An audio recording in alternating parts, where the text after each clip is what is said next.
been taught that when the colonists came here, and I just heard a version of this today that really knocked my socks off, that the word Indian, my brother, comes from Indios, which is in God. Now, is that a proper translation? It is. All right. So that Christopher Columbus was not talking about Indians from India because, and if you'll just give us that short story. Correct. In 1492, there was no country on planet Earth called India. It was Hindustan. And because they don't teach history the way it should be taught, people believe and don't check to see if what they're being taught is accurate. So when Matt Bear said his response to the crowd that there was no country on planet Earth called India, then his next question was, then how did we get to be called Indians? And he referred that to me, and I said, the response was, I said, you're right. 1492, that land was called Hindustan. And I said, don't confuse that with me being smart.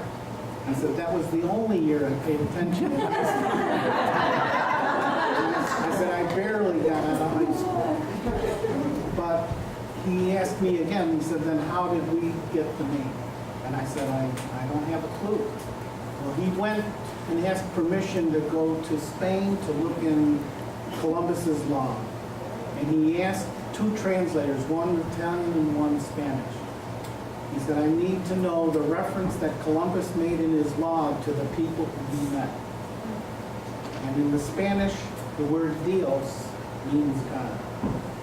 And in the context of the phrase Indios, he was referring to the people as being in with God. So it really changes the perspective of the image of the people not being heathens, pagans, and savages, but actually being a higher functioning group of people that was seen. There's much more, but that's tying into exactly your premise and your approach to the history and the things that we need to set straight for the future generation. Well, I thank you gave it to me today, because there's a part of me that has always felt somehow or other less than the people that Columbus was actually seeking.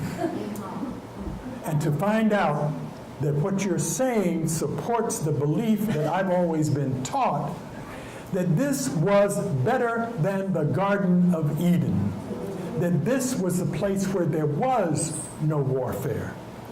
So I get to that point because we get to, what was wrong with the darn Iroquois? Why were they fighting so much? And I don't have an answer to that question. But